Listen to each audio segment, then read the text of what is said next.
அஃபர்மேஷனை பத்தி நம்ம எல்லாருமே கேள்விப்பட்டிருப்போம். அஃபர்மேஷன்னா என்ன? நம்மளுக்கு தேவையான ஒரு விஷயத்த நடந்த மாதிரி ஒரு ஸ்டேட்மெண்டா சொல்லி சொல்லி பழகிறது தான் அஃபர்மேஷன் இல்லைங்களா? உதாரணத்துக்கு எனக்கு ஒரு 1000 ரூபாய் பணம் வேணும் அப்படின்னா எனக்கு கிடைச்ச 1000 ரூபாய்க்கு நன்றி அப்படின்னு நம்ம சொல்லி பழகும். அஃபர்மேஷன் இந்த மாதிரி சொல்லி பழகிறது நல்ல விஷயம்தான். இந்த மாதிரி சொல்லி பழகும்போது நம்ம கேட்கிற விஷயங்கள் கிடைக்கும் தான், நம்ம இல்லைன்னுலாம் சொல்ல முடியாது.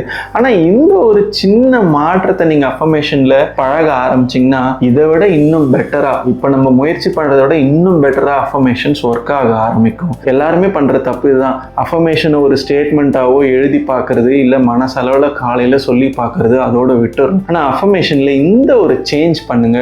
கட்டாயம் நீங்க நினைக்கிறது, நீங்க கேட்கறது கிடைக்க ஆரம்பிக்கும். என்ன பண்ணணும்னா, உங்களுக்கு என்ன தேவையோ, சரி நீங்க ஒரு பீச் ரெசார்ட்ல போய் ஸ்டே பண்ணணும்னு நினைக்கிறீங்க அப்படின்னு வச்சுப்போம். பீச் ரெசார்ட்ல ஸ்டே பண்றத ஒரு ஸ்டேட்மெண்டா எழுதுவீங்க. நான் என்னோட குடும்பத்தோட பீச் ரெசார்ட்ல போய் ஸ்டே பண்ணதுக்கு நன்றி அப்படின்னு ஒரு ஸ்டேட்மெண்டா நடந்து முடிஞ்ச மாதிரி நம்ம எழுதுவோம். எழுதிட்ட அப்புறம் என்ன பண்ணுவோம்? எழுதுனதை அந்த ஸ்டேட்மெண்ட்டை எழுதி பார்த்துட்டு இல்ல சொல்லி பார்த்துட்டு முடிச்சிருவோம். நீங்க இதுக்கு அடுத்து ஒரு சின்ன ஸ்டெப் செய்யணும். நான் என் குடும்பத்தோட பீச் ரெசார்ட்டுக்கு போய் இருந்ததுக்கு நன்றி. அங்க என்ன நடந்ததுன்னா அப்படின்னு ஒரு கேள்வி கேளுங்க. அங்க என்ன நடந்ததுன்னா அப்படின்ட்டு அங்க நீங்க பீச் ரெசார்ட்டுக்கு போயிருந்தப்ப என்னென்னலாம் நடந்தது, இந்த கேள்வி நீங்க கேட்கும்போது நீங்க பீச் ரெசார்ட்டுக்கு போய் இருக்கும்போது என்னென்னலாம் நடந்ததுன்ட்டு ஒரு விஷுவலா உங்களுக்கு வர ஆரம்பிக்கும். நான் பீச் ரெசார்ட்டுக்கு போய் இருந்ததற்கு நன்றி, என் குடும்பத்தோட நான் பீச் ரெசார்ட்டுக்கு போய் இருந்ததுக்கு நன்றி, அங்க என்ன நடந்ததுன்னா அப்படின்னு நீங்க உங்களுக்குள்ள ஒரு கேள்வி கேட்கும்போது என்ன பண்ணுவீங்க? அங்க நான் என் ஃபேமிலியோட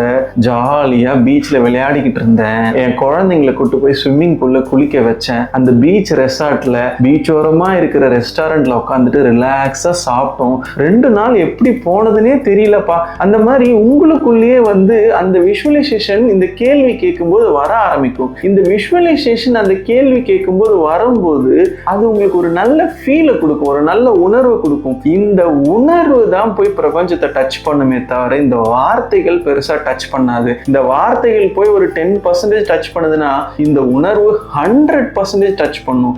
அப்போ நம்ம அஃபர்மேஷன் ஸ்டேட்மெண்ட்டை சொன்னதுக்கு அப்புறமா இந்த கேள்வி நம்ம கேட்கணும். அங்க என்ன நடந்ததுன்னா, இப்படி நடந்ததுக்கு அப்புறம் என்ன ஆச்சுன்னா, அந்த மாதிரி ஒரு உணர்வு ரீதியான கேள்வியை கேட்கும்போது நம்மள அறியாமலே நம்ம அங்க கனெக்ட் ஆகும். அங்க கனெக்ட் ஆகும்போது தானா உணர்ச்சிகள் வெளிப்பட ஆரம்பிக்கும். உணர்ச்சிகள் வெளிப்பட ஆரம்பிக்கும் போது ரொம்ப சுலபமா அந்த நிகழ்வுகள் நடக்கும்.